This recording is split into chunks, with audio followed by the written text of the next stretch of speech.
stolen at birth by a mysterious woman disguised as a nurse. The baby was kidnapped. The baby was gone.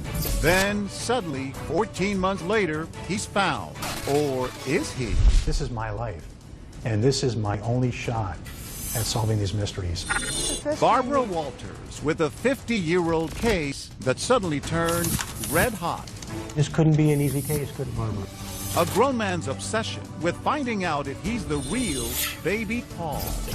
Hundreds of new leads pouring in. The crib was over by the window. DNA clues, stunning age progression images. If he's not the real Paul, is this man? It's ghostly to see it in person.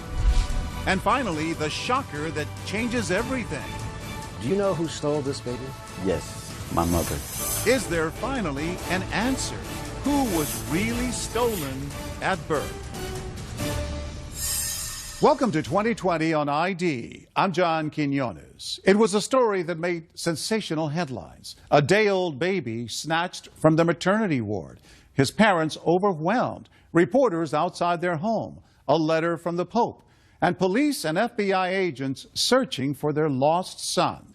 Then, more than a year later and hundreds of miles away, an answer to their prayers. A little boy was found abandoned. The FBI said they believed he was the missing child. But was he? 50 years later, that boy, Paul Fronczak, says the FBI had it all wrong. And with the help of ABC News, a new search was launched. Barbara Walters first unraveled this mysterious tale in 2013. And there may finally be an answer to the question, who was stolen at birth? I want to show you some photographs. Looking at old family photos with Paul Fronczak is a strange experience because the baby in his baby pictures is not him. How do you feel when you see this picture? I feel like I want to find him and hug him and make sure he's okay. Paul has a wife, Michelle, a daughter, Emma, and a fish named Blue. Say hello, Blue. A perfectly ordinary life. The problem, as he recently discovered, it is not his life. This mystery, born of a terrible crime, was supposedly solved nearly 50 years ago. But today it is a paradox, so strange, even his name is not his own. Who is Paul Fronczak? That's what I hope we can find. The crazy, amazing story begins with a villain, an evil woman dressed in white, and a baby stolen at birth, half a lifetime ago in 1964. Lyndon Johnson was in the White House, leading a nation still reeling from the assassination of President Kennedy. A young journalist named Barbara something or other was breaking into television, appearing on the Today Show. And the original boy band was shaking up America.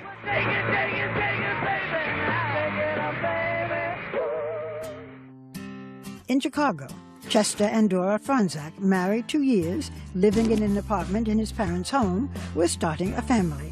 A first pregnancy ended in stillbirth, but on Sunday, April 26th, Dora gave birth to a healthy 9-pound boy. They named him Paul Joseph. He was a very cute, alive, sparkly baby, and she was thrilled. Mary Trenchard Petrie was a 19-year-old student nurse at Michael Reese Hospital in Chicago. She was in the maternity ward with Dora Fronczak the day after her delivery. That whole thing is like a movie in my brain. I see myself in my uniform and as a student nurse. I see the joy that was when they brought the baby to her the first time, how thrilled she was. But soon the thrill and the baby would be gone.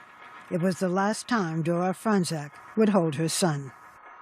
Earlier that day, a woman dressed like a nurse, all in white, had come into her room. She looked at baby Paul and left without a word. The woman had been seen elsewhere in the maternity ward several times that day and the day before. No one questioned her or raised any alarm. Former FBI agent and ABC consultant Brad Garrett has looked into this case for us. My sense is she was looking for what child she wanted to take. That afternoon, the woman in white returned to Dora Fronczak's room. As I was leaving the room, a woman came into the room. This time, she did more than just look.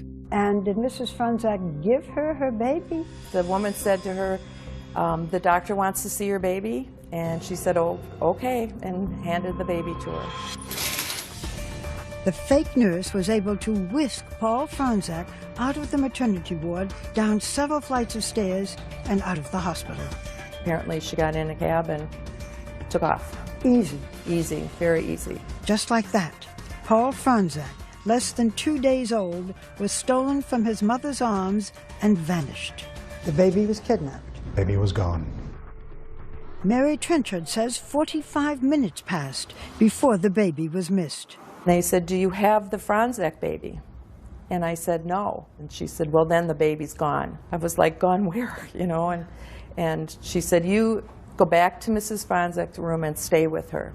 The baby's been taken. There was a frantic search. Nurses turned the hospital upside down. But astonishingly, for several hours, no one told Dora Franzak, the one person best able to describe the kidnapper, that her baby had been taken.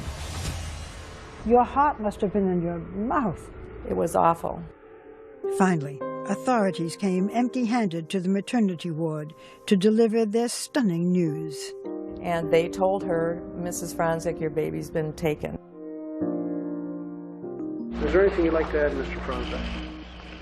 What would you like to tell the person who took the baby? We uncovered rare archival news photographs and film footage of the case. Here is Chester Franzak, the day after learning that while he was at work as an aircraft machinist handing out celebratory cigars, his boy had been stolen. Do you have an appeal to the kidnapper? I pray that she'll take care of the baby and return him. I don't know what more to say. A distraught Dora Franzak, with Chester kneeling by her side, made a public appeal for the kidnapper to return their son. Would you have any reason to think why she might have taken the baby? The only thing I can think of, she must have been desperate for a baby, that she would come and take someone else's baby away from them, where she couldn't have her own, or she lost hers or something. But even losing the child, I don't think you're that desperate to go and take another woman's baby. If the kidnapper, seen in police sketches, heard the Franzak's plea, she was not moved by it. But others were. FBI agents and police, many working on their day off, searched the city for the phony nurse and the kidnapped baby. They threw out a dragnet, pursuing hundreds of leads and tips from the public. So where do you go from here, Lieutenant? We're still checking out all the leads we have that we're receiving by telephone and other checks that we are making. Authorities had another problem. If and when they found the baby, how would they positively identify him? There was no DNA testing, and blood testing was inexact. Particularly if you go back to 1964-65, extremely challenging trying to match up, is this the child, the biological child of the Franzaks? There was another identification method then in vogue, the shape of an ear. Basically, it's the dimension, size, and the folds of the ear. Authorities were about to get a chance to put the ear theory to the test. 14 months after the kidnapping, a child was found, a boy, apparently the right age, halfway across the country. Was it possible? Might this be the face of Paul Franzak? And I heard the lady say, "Oh my God, this is my child, this is my baby." Stay with us.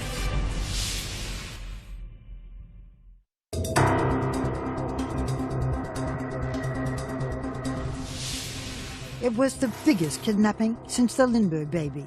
Paul Franzak, stolen at birth by a fake nurse. His angelic face peering from the front page was the last anyone had seen of him.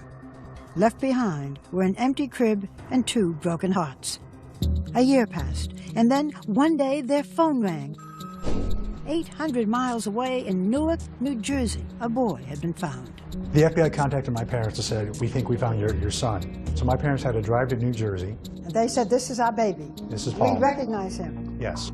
Whoever abandoned the baby had dressed him up, wheeled him to a department store in a new stroller, and walked away. You have someone who places a child in a place that's going to be found and found quickly. So it's not somebody that wants this child to die or be harmed in any way. This is a picture of you when you were found in Newark, after you were abandoned. So how do you feel when you see yourself? That's my first baby picture. That's all I have so far. This is it. That's it. This is the boy New Jersey authorities called unknown male number 1 in the arms of a nurse from a Newark hospital.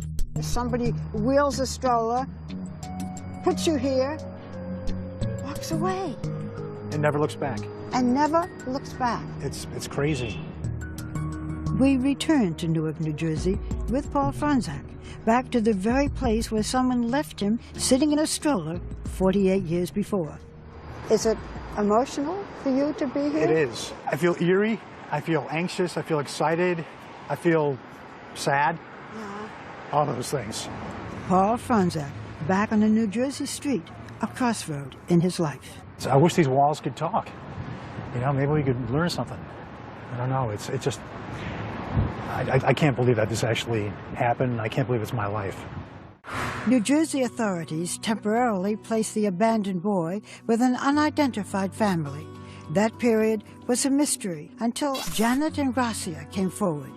She says it was her family who had cared for the boy as they had for nearly 100 other foundlings over the years. He was an adorable little boy, he really was. The FBI is now investigating the little abandoned boy. Yes, they came several times and it took different, like a mold of his ear, and that was sent up to Chicago. Authorities compared the shape of the left ear of the boy in New Jersey with the baby photos of Paul Franczak.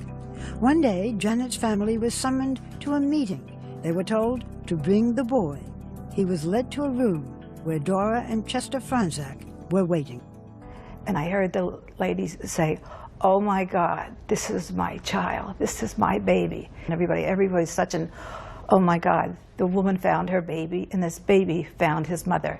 In the summer of 1966, the Franczaks believed their family had been miraculously reunited. The FBI ordered a series of blood tests on the abandoned boy and compared photographs of his left ear with that of the Franczak baby. Eventually confident enough that they informed the Franczaks, who said they had no doubt that the child was theirs. They brought him home to Chicago and, for the second time, named him Paul Joseph Franczak. Your parents were convinced. Why were they so convinced? I feel it's the FBI. The FBI is like the epitome of authority, and when they say, "This is your child," I would believe them. That's it. And that ended the search. Yes. At that point, everyone stopped looking for Paul Franczak. That was the end of the story. Yes. Tell me about your childhood. Was it happy? Yeah, it was a great childhood. Barbecues, family get-togethers, family vacations. The family, so often filmed in heartbreak, now recorded home movies of their own. The star of every celebration, of course, was Paul. They had missed his first step, first word, first birthday, but Paul was now back where he belonged, blissfully unaware of his past, until years later. When you were 10 years old, you had a shocking discovery.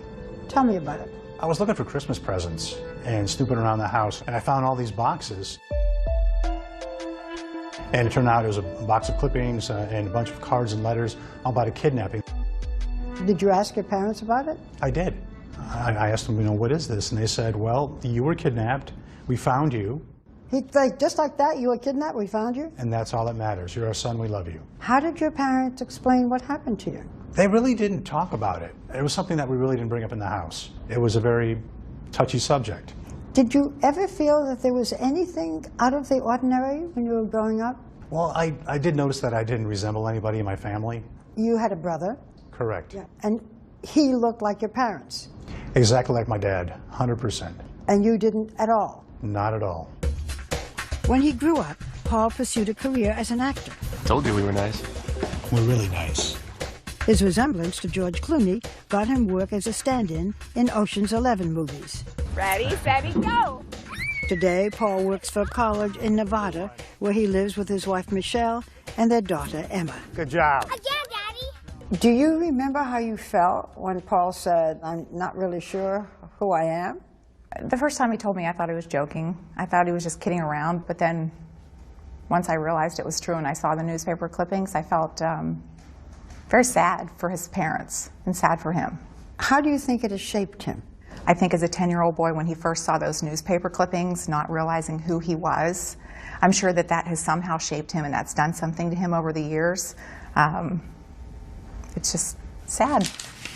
Was it sort of there in the back of your mind, this peculiar thing? It was really a big part of me through my whole life, and it just got bigger and bigger and bigger. Who am I? Who am I?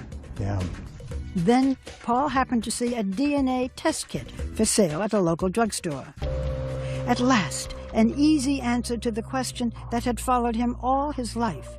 The hard part, asking his parents for a DNA sample, forcing them to travel back in time to the most painful part of their lives. It's something I wanted to do for a long time, but I never really had the nerve to ask my parents. Still ahead, will the Franzak family agree to end decades of doubt? Paul is determined to find the truth, but his parents seem just as determined to keep it hidden. And they said, Paul, please don't send it in. We don't want to know.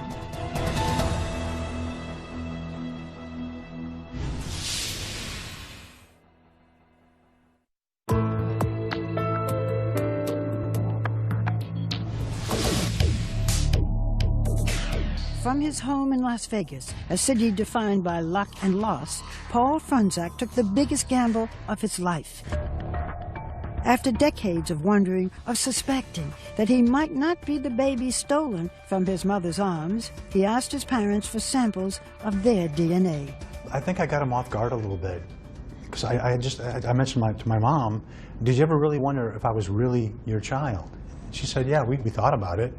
I said, well, what if we can find out a way? And they said, well, yeah, we'd like to know. And then I went and got the DNA kit, and it was all done in 5 minutes. But later, second thoughts. Were you ready to handle whatever secrets might come out? Yes. Were your parents ready to handle the secrets? No. They called me and they said, we don't want you to have that test done. And if you do it, we don't want to know. I had the packet ready to go on my desk in my house for about 3 weeks. And I would pass it every day, fighting with whether to do it or not. And finally one day I told my wife, I said, you know what? I have to do this. I really need to know. It was the answer that he had anticipated and feared. The results were in. The test that would tell him if he'd been living a lie. Describe the moment when you got the results of the DNA test. I got the phone call. I found out that there was no remote possibility that I was a Franzak child. And all of a sudden I felt the color drain from my face. And I said, are you okay? And he said, I don't know. He said, I feel a little dizzy. I need to stay in my chair right now. And all of a sudden I started thinking, I don't know anything about myself. I don't know how old I am, my heritage, my birthday, all these things that people take for granted. Everything I thought was my life wasn't. He said, I don't know anything about myself. And I said, well, you do. You're my husband. You're Emma's dad. You know who you are. But who he is not this baby boy. For Chester and Dora Franzak, the fairy tale ending to their family tragedy was revealed to be just that, a fiction. How does a loving son say to his parents, you are not my biological parents? That was another hurdle I had to go through. My dad's 82, he has a hard time hearing on the phone. And my mom, I knew she would be very upset. So I really thought the best way would be to send them a letter. Would you read it? Sure. All right, so it's Dear Mom and Dad. First, I am your son and always will be. I love you both, and that will be forever. I am not the kidnapped baby that you had stolen from your arms on April 27, 1964.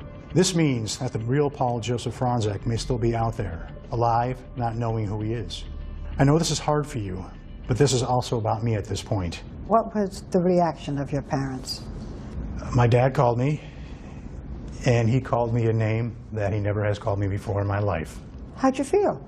I was speechless. And then my dad hung up. In their heart, I was their son, and that's all that mattered. Did you think maybe you shouldn't have taken the DNA test? I struggle with that quite a bit. I love my parents, and I always do what they ask. But this is something that I really felt I had to do. But the truth hurts. The Franzaks' prayers to find their stolen baby had actually never been answered. I feel like the Franzaks, it's like their baby has been kidnapped again, like they're going through it all over again. For Mary Trenchard Petrie, the student nurse who witnessed their grief firsthand, it is still a heartbreaking development. We have a film to show you from 1964. It's your parents at a press conference just days after their baby was stolen. Let me show it to you. Okay. The only thing I can think of, she must have been desperate for a baby that she would come and take someone else's baby away from them. What are your thoughts when you see this? It just really hits home with how my mother-in-law felt. And then it hits home that the pain that she went through then, I'm sure she's feeling it now. For Paul, fond memories have become bittersweet, tainted by the knowledge that he was not kidnapped and found. He had been abandoned, most likely by a parent. The toughest moment for me is when I watch the home movies of when I was first brought back from Jersey, and I see how a young boy was running around that someone had just left. And it kills me every time I see that. I look at my daughter, she's 4 years old, and the thought of leaving her behind, that's what really hurts me the most. Paul is now determined to solve the two mysteries in his life. Who is he, and what happened to his parents' stolen baby? My main goal is to find the real Paul. My parents raised me, and they did a great job. And I feel that if I don't do everything I can to help find the real child, then I'm not doing my job as a son. Don't you also want to find out who you are? It'd be a great bonus. To help Paul solve these mysteries, we introduced him to Brian Ross, our chief investigative correspondent, and ABC News consultant, Brad Garrett, a former FBI profiler. So we're starting to pull together, anybody who touched the case. In your game. I'm in this for the long haul. To crack open a cold case that is 5 decades old, we hit the airwaves. I'm in Chicago for the hunt for a stolen baby. Asking viewers to test their memories and send in tips. So if you know anything about this case, let us hear from you. Next, the search for a 49-year-old man who could be the stolen baby. Is this a glimpse of the real Paul Franzak? 2020's investigation when we return.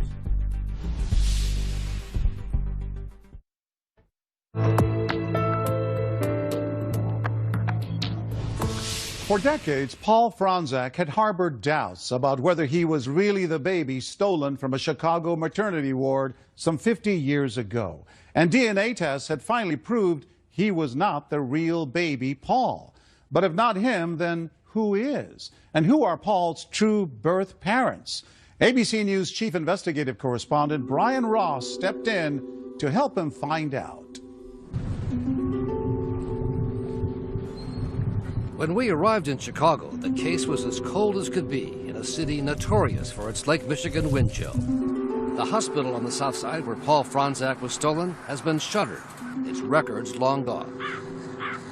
Do you have any further clues? No, sir, not at this time. And the key detectives, even most of the reporters assigned to the story back then, are all dead. But there is one clue, and really only one clue left.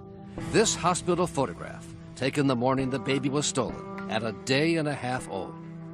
So that's how we began our investigation, with artists at the National Center for Missing and Exploited Children, trained in criminal forensics, who create what are called age progression images. Steve Lofton runs the unit. We've had good success, especially with the long-term missing kids that have been gone 10 years or more. What was the challenge when you got the assignment with Paul Franzak? Obviously, being an infant, that was the only picture we had available, and it was the awkward angle of that image. Artist Colin McNally was assigned the task. Working from family photos of Paul's parents and brother, it became a kind of jigsaw puzzle, fitting distinctive features from each of the family members into a blank face. And then, for the first time, what the real Paul Franzak could look like, 49 years in the making. From blank face to a handsome man in a dark shirt who was stolen from his mother's arms and does not know it. I feel good about it. I think it is in the ballpark, yes, sir. That if he's alive, there's someone who looks like that. Yes, I would bet on it. The last known sighting of the baby and the kidnapper was at this intersection in the Chicago neighborhood of Bridgeport, where a cab driver told police he had dropped them off after picking them up at the hospital. The search went on for days in 1964. Hundreds of police officers and FBI agents were involved. And our consultant, former FBI agent Brad Garrett, says it is likely the kidnapper had some ties here, given past infant abduction cases. They tend to be from the community where they take the child. So we did our own door-to-door canvas with the image from the Center for Missing and Exploited Children and another one produced by artists commissioned by ABC News from the Michigan firm Fojo.com. Some of the old-timers in Bridgeport remembered the case. I do remember that baby being stolen. You don't recognize these pictures. But that was about all. So then, on the air, on our ABC station in Chicago, Channel 7, to show the new age progression photos. What he might look like. And within hours, the tips began to roll in. One viewer said the stolen baby was a Chicago fireman, and we'd find him at this station house on the south side. Another viewer thought the owner of this suburban restaurant was the stolen baby. What if you take your hat off there? What if you see? No? No. But another lead gave us new insight into the woman who kidnapped the baby. She may have tried to steal another baby a few weeks earlier from the backyard of this home, also on the south side of Chicago. And all of a sudden, I heard my mother scream, oh my God, that's her. And Mom was pointing at the old black and white TV set, saying, that's the woman who was in our yard, trying to take Nicole. Joan Rome was a teenager at the time, and her niece Nicole was 10 months old, in a baby carriage, while Joan's mother took down the sheets from the laundry line. The woman had taken the mosquito net off Nicole's buggy and had her hands in the buggy ready to grab Nicole. She says her family called the local police precinct, but that there was never any follow-up. But now, after almost 50 years, there is new life in the stolen baby investigation that the FBI closed out in the 1960s. We're going to do everything that we can to follow up to see if that baby is out there. They're going to keep looking through it and analyzing it. FBI agent Robert Shields says the case was reopened after Paul Franzak's DNA revealed he was not the stolen baby. We believe there's someone out there that has information. And so far, 3 separate individuals have come forward, each of them 48 or 49 years old, about the right age range. Joe Lang and his wife Joni contacted us after they saw the age progression images on the ABC News website. It is shocking at the similarities. The hairline, everything is a match. Rub it around in there. Lang volunteered to have his DNA tested, telling us that he learned at the age of 8 he was adopted under what he called suspicious circumstances. It was much the same story with Cody Hall of Loveland, Colorado. His wife Pamela contacted us after seeing the story on television. The baby picture really reminded me so much of Cody that it gave me chills.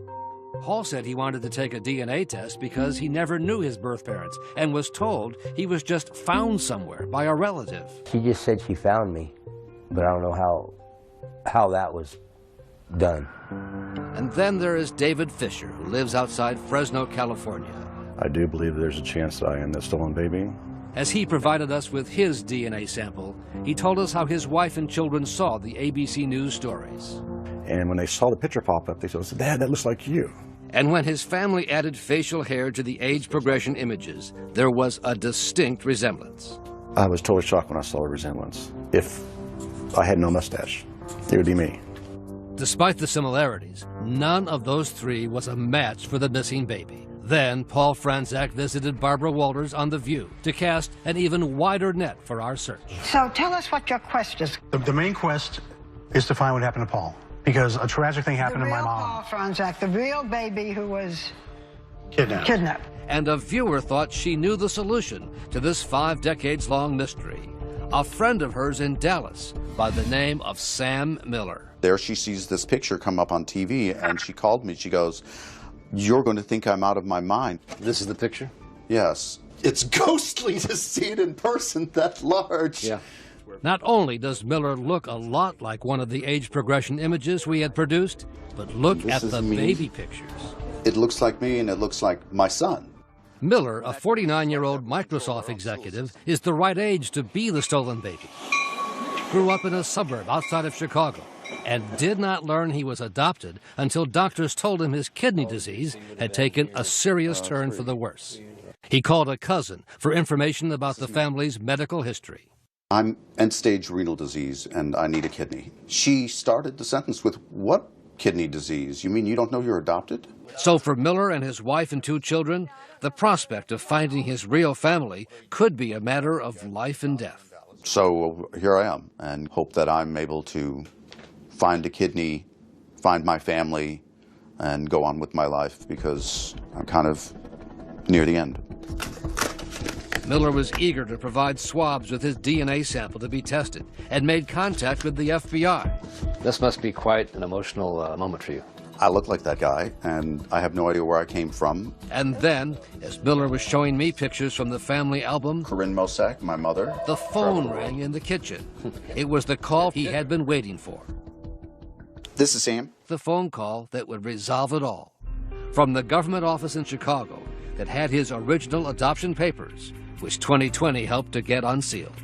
I appreciate it. I would like to know who I am. It was a 90-second phone call, full of nervous anticipation. I see. As Miller learned what was found in the adoption files that had been kept secret until this moment. My birth mother was Sheila. If true, that meant that Miller had not been stolen, but given up for adoption legitimately. Not the stolen baby? No, they found my original birth certificate. For Sam and his family, hugs and tears and disappointment. You okay? Yeah, we'll be fine. And a new search for a family he now needs to find as he faces a kidney transplant to keep him alive. I have a brand new search.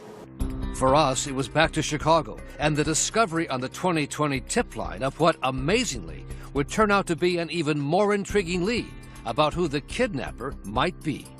Do you know who stole this baby? My mother. Your mother stole the baby? Yes. His name is Johnny Harbaugh, and what he told us about his mother may seem far-fetched, but it most definitely is not. It's a pretty serious charge that your mother kidnapped a baby. Right. But she was arrested a few times for suspicion of kidnapping babies. His mother's name was Linda Taylor, a notorious figure in Chicago in the 1970s and 80s, dubbed America's welfare queen and vilified by President Ronald Reagan. Her name is Linda Taylor. The Illinois Legislative Advisory Committee on Public Assistance investigated. Came up with 82 charges of welfare fraud, perjury, and bigamy. Among other things, they discovered 100 aliases and 50 false addresses. We began to look for her after our 2020 tip line provided this clue. The baby was stolen by a lady known as the Welfare Queen. She had many, many schemes to get money and would have most likely sold the baby. Linda Taylor died in 2002, but we found her son living in a Chicago suburb, prepared, he said, to finally tell what he knows about his mother and the stolen baby. Did he have a name? He had a name, but we called him Tiger. Harbaugh said he was a teenager living in this house in Chicago when he came home to discover a new baby. Was your mother capable of stealing a baby? My mother was capable of anything. Not only stealing a baby, but she could steal you. She was just that kind of woman. You know, she done however what it took for her to survive. Harbaugh said his mother was a master of disguise, could pass as white or black, Puerto Rican or Hawaiian, in her schemes to collect fraudulent welfare payments, sometimes posing as a doctor or a nurse. She had a room with nothing but wigs and nurse dresses and shoes. In the 1970s, when Linda Taylor was put on trial for welfare fraud, Miss Taylor, can we talk to you for a moment? She actually came under investigation for stealing the Franzak baby. From one newspaper account, one of her ex-husbands told agents that Miss Taylor appeared one day in the mid-1960s with a newborn baby, although she had not been pregnant. That would not surprise me. Isaiah Gant was Linda Taylor's lawyer at the time and told 2020 she never admitted anything, but he wouldn't put it past her to snatch a baby. The woman was just a chameleon. She could be anything. So I couldn't rule out the possibility that she could be involved in something like that.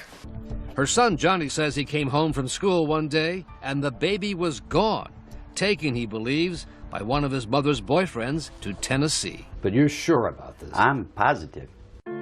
Harbaugh said the man who took the baby worked at what was then the American Rivet Company, A former employee there confirmed to 2020 the name Harbaugh gave us and said the man indeed had moved to a small town in Tennessee. Our 2020 investigative team went to Tennessee, to the town of Sevierville, but we could find no current record of the man who supposedly took the stolen baby here so many years ago. What would you say to the Franzak parents, Mr. and Mrs. Franzak? They had their baby taken away, a day and a half old. Back then, I was young, a baby, you know, and I seen so many of them. I mean, there's nothing I could say to them. I mean, I couldn't apologize enough for not turning her in. Cold comfort for the Franzak parents so many years later. When we come back, Paul's search for his birth family gets his first big break, a DNA match. Oh, this is close. This is good, right? But will it be enough?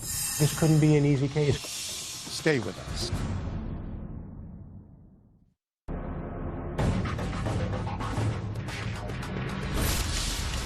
For Paul Franzak, a mission has become an obsession. Gotta go again. Between breakfast Man. and ballet lessons, We're going to dance class. he is on the hunt. I work a full-time job, I have a family, but this is my life, and this is my only shot at solving these mysteries. So I put as much time as I can. Everyone goes to bed at night, I'm online researching. This is my first actual baby picture right here. His focus is finding his parents' stolen baby, but he is still searching for clues to his own identity. I feel kind of like an imposter because I'm using his birth certificate. Paul is out there, and I have his birth certificate, and I want to give it to him, and then I want to find mine. Desperate to find any connection to his biological family, Paul sent DNA samples to 3 genealogy sites, 23andMe, Family Tree DNA, and Ancestry.com. We took the sample that you gave us, and we put it on a chip. And what that does is it gives us a unique DNA signature that only you have. So we compare your DNA to DNA from populations all over the world. So you're kind of like CSI, but you work with DNA. It's family history. The results were Paul's first indication of who he is and where he's from. There were surprises about his ethnic roots. You are 37%, according to our analyses, of European Jewish descent. Wow. Is that new? Well, I was raised a Roman Catholic. Well, so this is interesting. So now I've been twice baptized, and I'm actually Jewish. So it's kind of cool. I have to learn a whole new religion now. I'm excited about that. Even more exciting, a major development in Ancestry.com's search. Finally, a link to his first blood relative, a third cousin. I saw a third, and I'm like, oh, this is close. This is good, right? Yeah, it was like a lottery when I saw that. If you communicate with her and she wishes to work with you and help with you, looking at her family tree could actually be very informative. You have been in touch with that cousin. I have. And she got back to me and said, wow, how can I help? And how has she helped? She sent me a list of her relatives.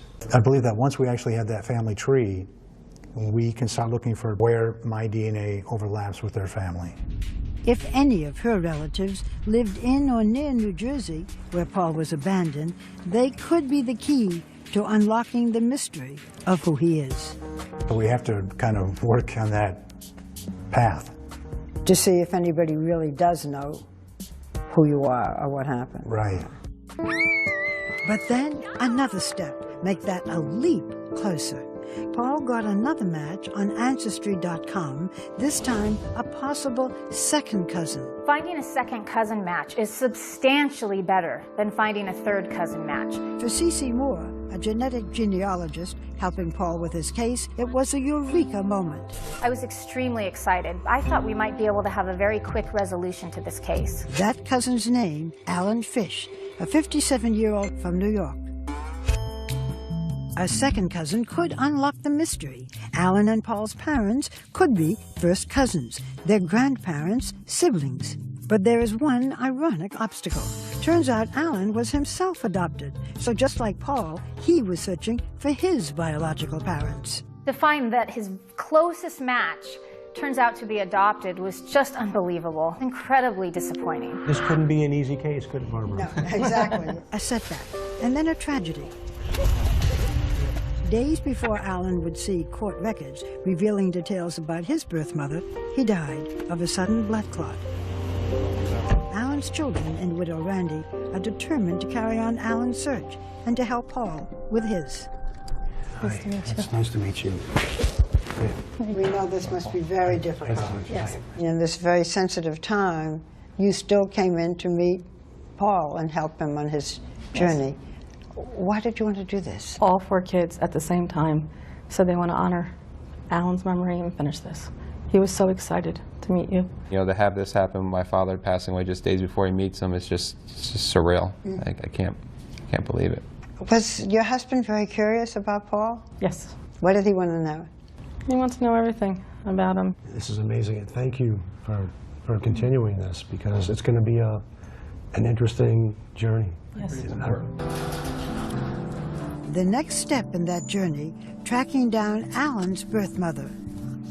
With 2020's help, the family got her name. Age 16, born November 18th, 1940. If found, she would be Paul's closest relative so far. Paul's hope is that every clue brings a tragic mystery closer to being solved. Look at all these people. This is all your family. Are you getting to be more hopeful that you'll find out who you are, who Paul Franzak is, the whole story?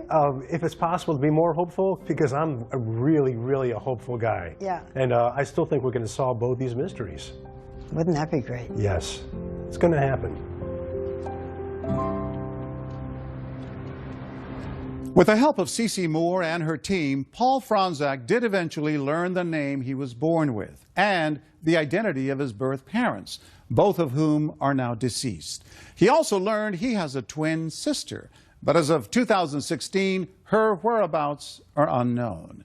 Meanwhile, the FBI search for the real baby Paul remains open.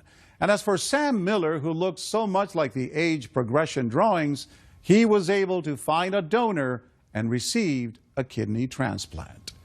I'm John Quinones. Please join us next time for another edition of 2020 on ID.